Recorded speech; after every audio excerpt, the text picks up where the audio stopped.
kan ya geopolitik ya, untuk bisa bertahan hidup. Ya, untuk bisa melewati ini semua, untuk tidak mengalami namanya goncangan-goncangan di berbagai sektor-sektor bisnis ataupun pekerjaan, ya hanya 2 industri yang tidak bisa tergoyangkan, ya, di momen-momen sekarang ini sampai di 2030-an. Yaitu apa? Pertama industri AI, ya. Industri AI Anda, lihat perkembangannya begitu pesat, ya. Jadi industri AI itu tidak bisa tergoyangkan karena dunia menuju AI. Ya, dunia itu menuju semua artificial intelligence ya, banyak sekali dibuat robot-robot untuk pabrik ya menggunakan teknologi AI, rumah sakit, operasi menggunakan AI ya dan untuk produksi apapun semua menggunakan AI ya, bahkan trading pun menggunakan AI ya yang sekarang lagi fenomenal, banyak sekali pengangguran di mana-mana ya karena di PHK massal karena apa? Perusahaan tersebut sudah menggunakan AI semua sehingga banyak karyawan sudah tidak dibutuhkan lagi, tidak dibutuhkan lagi tenaga manusia karena semua itu bisa digantikan dengan AI ya. Tapi kalau kita masuk ke industri AI, perlu ilmu pengetahuan tentang AI dan itu biayanya mahal untuk kita belajar tentang AI. Lalu kemudian yang kedua, kita juga harus punya modal. Saat kita udah belajar, kita merealisasikan AI itu dalam sebuah program, itu juga butuh biaya yang sangat amat mahal, ya. Jadi untuk kita masuk ke AI mungkin hanya kalangan orang-orang yang kategorinya uang yang nggak berseri, itu yang bisa menciptakan AI, ya. Untuk bisa membuat AI atau mempekerjakan profesor-profesor yang ahlinya AI gitu ya. Nah, lalu yang kedua yang tidak bisa digoyangkan adalah kripto. Kenapa? Karena semua orang mulai berbondong-bondong beralih ke kripto semua, ya. Kenapa? Karena kripto berbasis decentralized, ya tidak bisa dihack, ya karena dia bukan bukan centralized system yang dimana dihack semua kena, tapi ini decentralized semua terpecah. Jadi kalau mau dihack servernya, ya mereka harus hack server sebanyak 51%. Kalau mereka tidak bisa hack 51%, maka sistemnya tidak bisa dirubah. Ya, sekali dibuat untuk selamanya tidak bisa diubah. Ya, kecuali konsensus 51% itu baru bisa. Oke. Nah, dan kenapa kripto? Karena kripto itu semua orang bisa belajar dengan biaya yang sangat relatif amat murah, bahkan bisa gratis. Bagi teman-teman yang sudah mungkin ngerti cara belajar lewat online, ya bisa belajar-belajar di ChatGPT, ya bisa belajar di Google, ya bisa belajar di YouTube, bisa belajar di TikTok, banyak sarana media yang menyediakan ilmu-ilmu pengetahuan tentang kripto, ya. Nah, jadi industri kripto ini sangat relevan untuk siapapun, karena bisa juga dimulai dengan modal yang sangat amat murah, terjangkau, ya.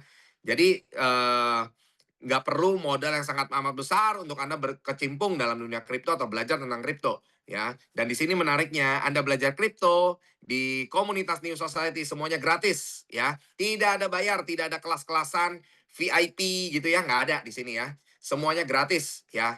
Yang penting apa? Bukan McLaren lu warna apa ya, tapi income dari kriptomu berapa gitu ya. Nah, jadi dengan modal berapa bisa dapat jadi berapa gitu ya. Dan kita juga semua pasti terinspirasi oleh Pak Johan ya. Di mana proyek kripto sebelumnya beliau dengan modal $1.000 atau 15 juta rupiah diubah dalam waktu 2,5 tahun sudah menjadi 210 miliar. Nah, itulah kripto gitu ya. Itulah kripto. Jadi kripto, Anda harus memahami cara main kripto yang benar supaya Anda tidak salah, ya. Kalau Anda cuma mau cari uang kecil, jangan di kripto, ya. Kalau Anda cuma mau cari untuk biaya hidup, jangan di kripto, ya. Tapi kalau Anda mau cari yang namanya kebebasan finansial, yang namanya jackpot, ya, keuntungannya bisa berlipat-lipat gitu ya. Yang bukan kategori untung 2x, 3x gitu ya, 10x, ya jangan di kripto. Ya, tapi kalau Anda mau untung seperti Anda lihat Bitcoin itu udah berapa X dari harga 1 sen rupiah ya, 1 sen rupiah, 1 sen dolar, jadi tertingginya kemarin di berapa? Ratusan ribu dolar.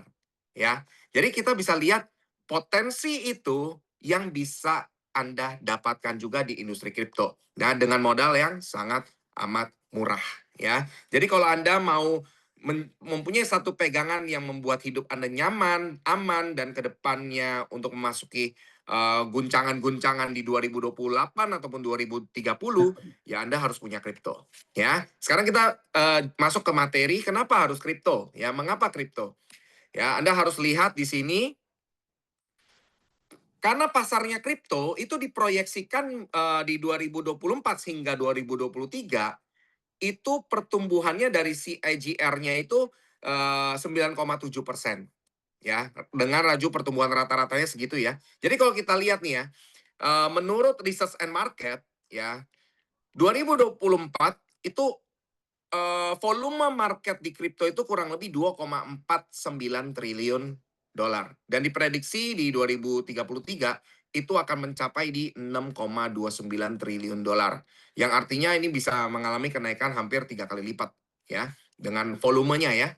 Nah, lalu kemudian kita bisa melihat kenapa kripto? Karena kripto ini adalah sebuah revolusi cara bertukar nilai, ya. Kita tahu dari dulu sampai sekarang manusia tidak lepas daripada namanya pertukaran nilai. Ya, jadi kalau kita lihat kenapa kripto? Karena kripto memiliki masa depan internet yang jelas, ya. Karena semua sudah digitalisasi. Ya, jadi masa depan internet ke depan ini berbasis Web3. Dan Web3 ini tentunya menggunakan teknologi blockchain yang di mana teknologi yang sama dipakai oleh kripto, ya. Nah, kemudian pangsa pasarnya juga besar. Kenapa? Karena global, ya. Kripto itu global, bukan hanya untuk Indonesia, ya, bukan hanya untuk Australia, bukan hanya untuk Singapura, tapi untuk semua negara, ya. Nah, jadi pangsa pasarnya amat besar. Kenapa? Karena belum banyak orang yang tahu tentang kripto dan belum banyak orang berani berkecimpung dalam dunia kripto. Lalu kemudian kalau kita bisa bilang kripto itu adalah lintas tanpa batas waktu, ya. Itu yang membuat semua orang enak, ya, tanpa batas area, ya. Makanya kenapa dibilang tanpa batas, karena Anda bisa bertransaksi kemanapun, dimanapun, ya. Dan operasionalnya tanpa henti 24 jam. Beda dengan bank yang ada jam-jam kerjanya ya. Saham ada jam-jam kerjanya ya. Ya, forex index, komoditi juga ada jam-jamnya untuk future-nya gitu kan. Nah, tapi kalau kita lihat di sini, kripto marketnya udah mendunia, global, dan terbuka 24 jam. Ya, setiap harinya tanpa ada libur. Itulah kelebihan kripto. Ya, kemudian apa? Bertransaksi untuk nilai tukarnya itu untuk kita bertukar nilai ya dengan biaya yang sangat amat murah atau bisa dikenal dengan bahasa low fee. Ya, fee-nya murah banget. Ya, beda dengan kalau kita kirim uang dari bank ke bank di Amerika biayanya besar. Ya, tapi kalau kripto biayanya sangat amat murah. Kemudian kripto itu menjadi sebuah kedaulatan finansial. Ya, kedaulatan finansial untuk kita bisa melindungi nilai kekayaan kita ya karena kenaikan kripto kita bisa lihat contohnya Bitcoin melebihi inflasi ya, bahkan melebihi kenaikan emas ya. Nah, kemudian kenapa kripto? Karena kripto memiliki juga peluang karir bisnis tentunya bagi project-project token kripto yang memiliki program community builder ya. Community builder ini biasa disajikan untuk kripto-kripto yang token presale ya, di mana baru dimulai, mereka membutuhkan komunitas, orang-orang banyak menggunakan atau memanfaatkan program community builder ini untuk bisa mendapat keuntungan lebih dan bisa meraih yang namanya jenjang karir ya dalam industri kripto. Kemudian kalau kita lihat juga di kripto itu memiliki peluang untuk mencapai financial freedom. Ya, sebagai contoh yang tadi saya sampaikan Pak Johan dengan modal Rp1.000 $1.000 dengan rupiahnya 15 juta bisa mencapai 210 miliar. Freedom nggak kalau seperti itu? Freedom ya. Nah, makanya target kita adalah jackpot. Ya, jackpot itu didapat bukan dengan jangka pendek, tapi melalui jangka panjang. Oke, kita lanjut. Tapi dalam dunia kripto, kita harus benar-benar memahami yang namanya risk and reward. Ya, resiko dan rewardnya, potensinya. Ya, resiko dan potensi.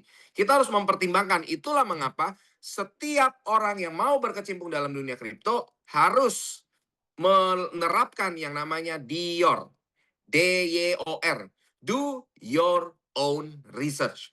Ya, jadi kita harus melakukan research sendiri, ya, melakukan riset sendiri.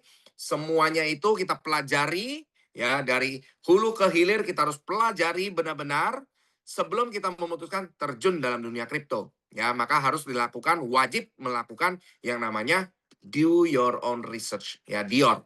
Dan dalam melakukan DIOR itu, kita harus juga menerapkan yang namanya hukum kedua. Hukum kedua itu adalah trust no one. Ya, kita nggak boleh percaya siapapun, satu orang pun tidak boleh kita percaya dalam dunia kripto. Tidak boleh percaya orang yang mengajak Anda, tidak boleh percaya kepada orang yang mengedukasi Anda, tidak boleh percaya kepada orang tua Anda, anak Anda, saudara Anda, teman Anda, tidak boleh percaya siapapun. Makanya disebut dengan trust no one. Saat Anda melakukan DIOR, Anda tidak boleh terpengaruh oleh satu orang pun. Anda harus memiliki pengetahuan yang cukup dan Anda melakukan riset berdasarkan pengetahuan Anda, baru Anda bisa menganalisa, melakukan research, apakah kripto ini layak untuk Anda beli, untuk Anda kembangkan.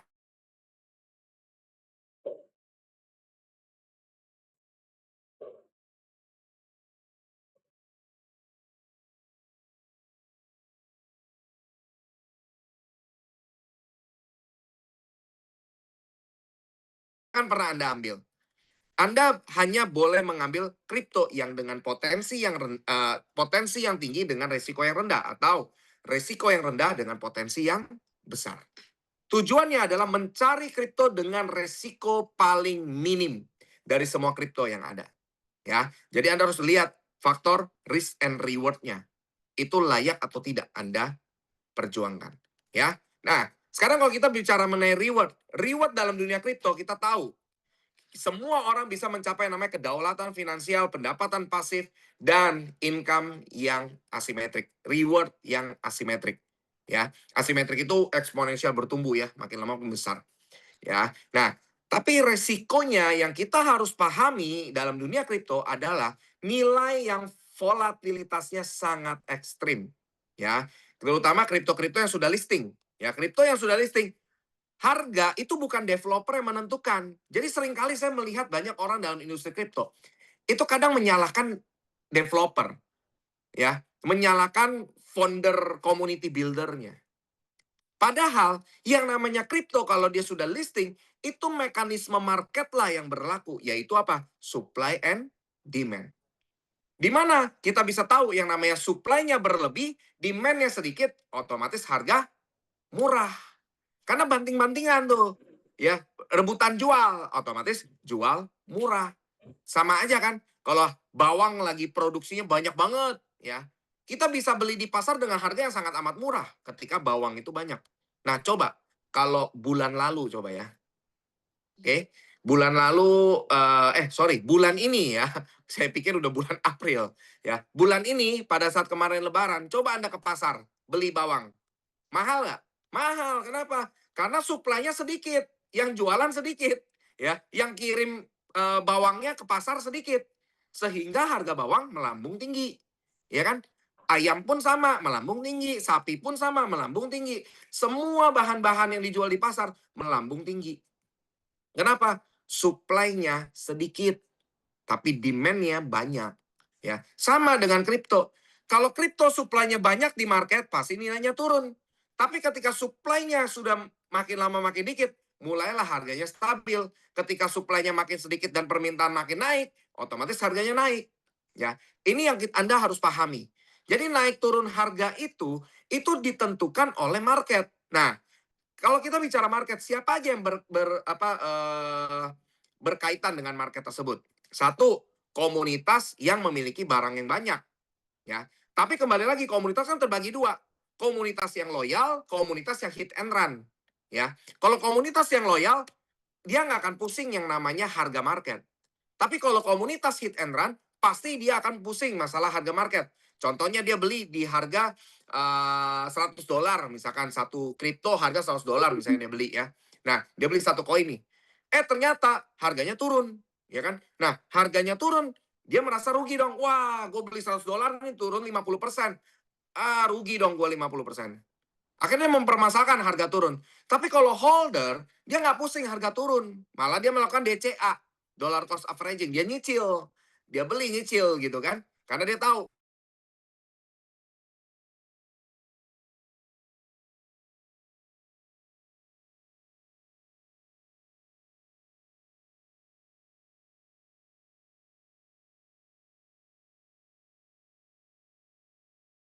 angka 10%, 20% gitu kan. Nah, Biasanya mereka-mereka ini yang pusing soal harga di market kalau turun, ya. Makanya di situ juga Anda harus mempertimbangkan resikonya. Dan Anda harus lihat ke dalam diri Anda. Anda siap nggak ketika menghadapi nilai market turun dan Anda nggak gegabah melepas tokennya itu atau kriptonya itu ketika harga turun dan Anda rugi, ya. Kripto itu kurang lebih mirip dengan saham, ya, mekanismenya. Kalau Anda beli saham, harga saham turun, sebelum Anda jual itu saham di harga bawah, Anda belum rugi. Itu namanya floating loss. Ya, kerugian yang masih ngambang. Karena Anda belum eksekusi. Ya, sama juga sebaliknya. Ketika harga saham itu naik, Anda belum jual, itu namanya floating gain. Ya, keuntungan yang masih ngambang gitu kan. Nah, jadi ketika Anda eksekusi, ketika harga turun Anda jual, itulah yang disebut dengan loss. Ya, rugi. Sama juga sebaliknya, ketika harga naik dan Anda eksekusi jual, itu namanya gain, profit. Ya, Anda untung karena Anda sudah eksekusi. Ya, jadi artinya kalau kripto itu turun selama Anda belum jual, Anda belum rugi. Ya, Anda tinggal nunggu momennya kapan supply-nya itu menipis di market dan harganya stabil kemudian meningkat. Pada saat meningkat Anda bisa lihat harganya bisa balik lagi. Ya, sebagai contoh, saya cerita pengalaman saya dulu di XRP, ya Ripple. Ketika teman saya nawarin saya Ripple, itu harga masih kalau nggak salah di bawah Rp10.000 saat itu ya. Di bawah Rp10.000 saya ditawarin, ya. Cuma saya belum eksekusi itu, ya saya belum beli. Pas harganya naik jadi 20.000, 30.000, saya dibilang lagi sama teman, ayo buruan beli nih, ini udah naik sampai 30.000. Lu kalau kemarin beli 10.000 udah cuan 3 kali nih. Nah, akhirnya saya mikir ya udahlah, gue cobalah beli. Saya beli di 33.000 teman-teman. Saat itu ya di 2000 berapa tuh? 17 apa 2016 saya lupa. Pada saat saya beli, apa yang terjadi? Nilainya turun teman-teman. Turun, turun, turun, turun, turun, turun. Nggak berhenti-berhenti turunnya. Ya, nggak berhenti-berhenti. Nggak berhenti-berhenti, berhenti. Udah turun terus sampai berapa? Rp2.000. Ya, satu koinnya Rp2.000. Tapi sebelum Rp2.000 di 3.000-an saya udah jual. Saya mikir, ah udahlah, nggak bisa jadi nih kripto, kayaknya udah turun, udah nggak ada harapan lah. Saya jual teman-teman. Ya, di 3.000-an saya udah jual. Turun ke 2.000 saya senang. Untung kan gue jual. Saya bilang saat itu untung gue jual. Ya, tapi apa yang terjadi? Beberapa tahun kemudian, lompat harganya ke 50.000-an.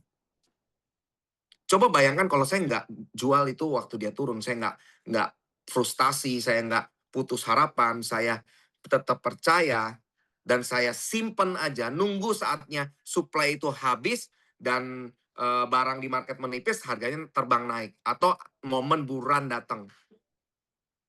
Bayangin kalau saya nggak jual, modal saya beli 33.000, naik ke 50.000-an dan saya jual di 50.000-an, saya jadi rugi nggak?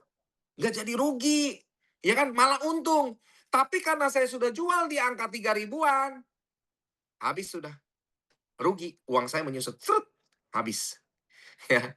Dan ketika naik, saya cuma gigit jari. Aduh, nyesel. Kenapa saya jual? Ya, kripto seperti itu, teman-teman. Makanya kalau Anda mau bermain dalam dunia kripto, buang jauh-jauh mindset investasi. Buang jauh-jauh mindset seperti money game gitu ya. Anda nggak bisa pakai mindset investasi dan mindset money game di kripto. Kripto itu punya mekanismenya sendiri, cara mainnya sendiri, ya. Terutama dalam hal volatilitas yang ekstrim. Berapa banyak dari teman-teman yang panik ketika nilai nilai market kriptonya turun? Banyak kan yang panik. Dan saya tahu yang panik itu pasti masih pemain-pemain baru. Betul nggak? Masih baru-baru nih, pengalamannya masih sedikit dalam dunia kripto. Makanya kaget, panik gitu ya. Tapi kalau orang-orang yang udah main kripto sudah lama, mereka udah tahu, oh kalau turun udah simpen aja udah. Anggap aja uang hilang, dikubur aja itu, ya kan? Nanti giliran waktunya datang, tiba-tiba terbang, nah baru gali lagi tuh kuburan, ya kan? Gali, ambil asetnya, jual. Nah itu baru jackpot gitu kan. Nah jadi sebenarnya kalau kayak saya sering edukasi orang. Kalau Anda beli kripto, harus anggap uang hilang. Ya, anggap uang hilang terus Anda simpan. Dan Anda jangan ingat-ingat lagi. Sampai Anda dengar berita kripto terbang. Baru Anda ingat-ingat, dulu gue beli kripto nih, gue simpen di mana ya? Ambil, baru jual. Itu yang benar. Ya, jangan lihat harga naik dikit udah dijual, harga turun dikit juga udah dijual. Ya, kapan mau Anda bisa mengalami asymmetric reward? Nggak bakal bisa. Ya, paham ya sampai di sini ya? Volatilitas ekstrim Anda harus benar-benar mempertimbangkan. Dan Anda nanya kepada diri Anda siap nggak? Mental Anda sudah kuat belum dalam dunia kripto? Kalau mental Anda belum siap, jangan coba-coba. Ya, tapi Anda harus kuatkan mental Anda harus memahami mekanisme market yang sebenarnya, karena semuanya itu berbicara mengenai psikologi setiap orang-orang yang ada di dalam market. Ya, volatilitas itu berpengaruh terhadap itu. Belum lagi intervensi market maker yang suka ngepump, ngedam harga untuk mengambil keuntungan. Ya, jadi kita harus pintar dalam dunia kripto. Ya, jangan jangan jangan hanya incar uang receh, incerlah uang besar, tapi dengan uang kecil, dengan uang dingin. Ya, dalam dunia kripto ingat, Anda harus pakai uang dingin. Ya, nggak boleh pakai uang panas. Ya, kalau Anda pakai uang panas, hati Anda membara terus nih, panas terus nih, panik terus nih kan, jantungan terus gitu ya. Nah, kalau harus pakai uang dingin. Uang dingin yang Anda tidak ganggu gugat dalam kurun waktu 5 sampai 10 tahun. Ya, Anda gunakanlah uang itu. Ya, untuk apa? Seperti itu. Supaya psikologi Anda tenang. Kalau Anda pakai uang panas, lihat market turun, pasti Anda panik. Tapi kalau Anda pakai uang dingin, udahlah, gue udah anggap uang hilang juga. Ya udah, cacing-cacing naga-naga. Kalau Tuhan berkehendak ini jadi abu, ya udah jadi abu. Toh uang dingin, uang uang gua nggak pusing, ya kan? Uang yang memang gua siap hilang, ya kan? Nah, tapi kalau Tuhan berkehendak ini jadi naga, jadi emas, ya berarti kan rezekinya, gitu kan? Nah, lalu kemudian resikonya, karena di dalam dunia kripto memiliki sistem self custody, ya, keamanan mandiri. Ya, Anda menyimpan aset Anda secara mandiri di dompet dingin Anda ataupun dompet panas Anda, ya, hot wallet atau cold wallet, ya. Nah, jadi sebagai contoh ya, sebentar saya ambil dulu contohnya.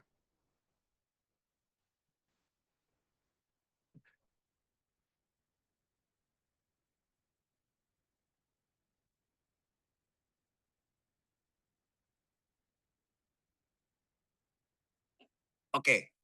Nah, sebagai contoh, dompet panas atau hot wallet itu biasa kita kenal dengan namanya dompet kripto yang disebut Trust Wallet, Token Pocket, MetaMask, ya, Phantom Wallet dan lain sebagainya. Tapi kalau cold wallet itu seperti ini.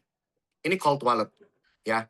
Cold wallet ini bentuknya device. Jadi Anda tinggal colok di laptop atau colok di handphone, disimpannya di sini. Dan ini Anda bisa bawa kemanapun. Ya, kalau Anda mau terbang ke negara manapun, aset kripto Anda di sini. Ya, yang paling aman adalah device. Ya, hardware seperti ini ya. Nah, ini disebut dengan cold wallet, dompet dingin. Tapi kalau hot wallet itu disebut sebagai dompet panas, ya, berbentuk digital. Ya, Anda simpannya di mana? Trust Wallet, Token Pocket, MetaMask, Phantom Wallet, Bitget Wallet dan lain sebagainya. Ya, jadi Anda memiliki keamanan mandiri. Jadi kayak saya nih, saya simpen di sini. Udah, ini kalau kenapa-napa saya tinggal bawa aja kemana-mana. Ya, kalau ini rusak pun saya masih punya 24 kata kunci. Untuk saya beli balik ini, kemudian saya masukin 24 kata kunci itu saya masukin dan saya bisa balikin lagi semua di sini. Ya, semua aset kripto gitu kan. Nah, itu yang disebut dengan cold wallet, ya. Nah, kemudian resiko yang ketiga adalah kejahatan cyber, ya. Di kripto itu banyak banget kejahatan cyber. Anda harus benar-benar jeli untuk melihat itu ya. Jadi ada program phishing ya. Anda bisa dirampok tuh semua aset kripto Anda. Ya mungkin terutama yang dirampok itu biasanya hot wallet yang mereka klik linknya ya. Atau ada token tiba-tiba masuk, token nggak jelas, masuk dan ada saldonya. Anda coba untuk swap ke USDT, Anda klik otorisasinya Anda setujui, dompet kripto Anda langsung kosong.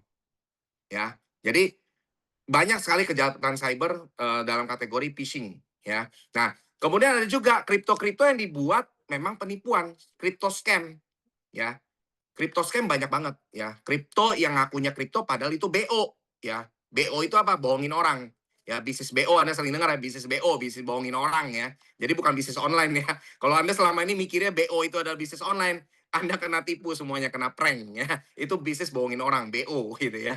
Nah, jadi banyak sekali scam sebagai kejahatan cyber, belum lagi Anda yang tadi saya bilang hack itu bagian dari apa? Phishing itu bagian dari hack gitu ya. Ya, terus belum lagi kalau Anda nggak simpen baik-baik 12 kata kunci atau 24 secret phrase kata kunci itu Anda nggak simpan baik-baik, orang lain dapat, orang lain buka, selesai sudah. Dia bisa ambil kapanpun ya. Belum lagi ada lagi project crypto rug pull ya. Project rug pull itu biasanya kripto itu dibuat tapi koin mayoritas jangan developer. Ya, jadi developer buat kripto, dia jual pre-sale, ya, tapi mayoritas koin di tangan dia. Dan dia janjiin akan listing, pada saat dia listing dia buang dulu dia punya. Sampai udah nggak ada nilai, baru Anda jual, Anda punya. Ya, itu rug pull ya biasa. Developer buang semua barangnya, harganya habis-habisan, terus Anda jual udah nggak ada liquidity, habis gitu ya. Jadi itulah risiko dalam dunia kripto. Makanya Anda harus benar-benar memahami risk and reward itu worth it atau tidak untuk Anda kembangkan ya, untuk Anda miliki asetnya. Oke. Nah, tapi dalam dunia kripto, semua yang jadi pemenang dalam dunia kripto adalah mereka yang memiliki mindset seorang holder. Ya, holder itu apa? Holder itu orang-orang yang memahami kenapa ya, why mereka masuk project kripto itu. Ya, alasannya apa untuk mereka masuk dalam project itu. Ya, jadi Anda harus memiliki satu alasan. Oh, gue masuk project kripto ini karena kenapa? Oh, kriptonya jelas. Oh, kriptonya developernya real. Karena ada kantornya. Gue pernah datang ke kantornya dan ketemu developernya, ketemu manajemennya, semuanya orang real. Oke, itu menjadi satu pertimbangan. Ya, why Anda memilih kripto itu. Ya, terus kemudian apalagi? Oh, karena komunitas penggeraknya adalah orang-orang yang legend dalam dunia kripto, yang biasa membangun komunitas besar. Dan ini bukan hanya satu legend, tapi 14 legend ngumpul jadi satu gitu kan. Sebentar, ini oke. Nah, jadi ketika Anda lihat, oh ini komunitas penggeraknya adalah orang-orang legend yang berkumpul jadi satu dalam project kripto ini. Ya udah, pasti jadi itu kripto. Ya kenapa? Kalau legend-legend udah ngumpul bangun komunitas ya pasti jadi gitu kan. Karena mereka sudah punya keahliannya masing-masing untuk membangun komunitas ya. Tinggal tantangan berikutnya, apakah komunitas yang dibangun ini bisa dibuat sevisi atau tidak untuk benar-benar menjaga token itu di pasar ya. Kalau mereka cuma hit and run ya percuma juga ya. Cuman masalahnya yang namanya komunitas kita nggak bisa kontrol semua. Ya, ada komunitas yang hit and run, ada komunitas yang loyal. Tugas kita bukan untuk memilih ya, tapi tugas kita adalah mempertahankan. Mempertahankan apa? Mempertahankan komunitas yang loyal. Abaikan komunitas yang cuma hit and run, biarkan aja. Ya, mereka mau hit and run udah biarin gitu kan. Paling ketika mereka cabut harganya turun tuh ya. Tapi ingat, ketika orang-orang hit and run itu sudah pergi semua, nah waktunya datang untuk apa? Komunitas yang loyal. Ya, komunitas yang loyal ini, yang bertahan inilah yang akan menikmati kemenangan itu. Anda bisa lihat sejarahnya Bitcoin. Dari harga naik turun drastis, ya kan? Pernah kan turun 80 persenan. Ya kan? Turun 80 persenan, orang panik gak? Orang panik. Ya, banyak orang panik karena melihat itu. Wah turun, semua akan jual. Itu yang hit and run. Tapi komunitas loyal, dia tetap simpen. Apa yang terjadi? Pada saat itu kan harga kalau nggak salah di 250 sekian, 239 juta ya waktu itu ya, all time high-nya. Turun sampai ke 40-an juta. Ya, bayangin, panik ke orang? Panik. Tapi apa yang terjadi? Orang yang nge-hold, nggak pusing harga turun, mereka nge-hold, tembus nggak 2 miliaran kemarin? 2,2 miliar. Tembus. Yang menang siapa? Yang udah cabut karena harga turun, atau yang tetap bertahan? Sampai dia 2 miliar. Pada saat harga 2 miliar dia masih punya barang. Ya, barangnya masih digenggam. Dan dia jual di harga tinggi. Makanya banyak dalam industri kripto selalu menyuarakan holder is the winner. Kenapa? Mindset seorang holder. Ya. Lalu yang kedua, kita juga harus memahami yang namanya filosofi seorang holder. Di mana saat dia melakukan Dior, membangun keyakinan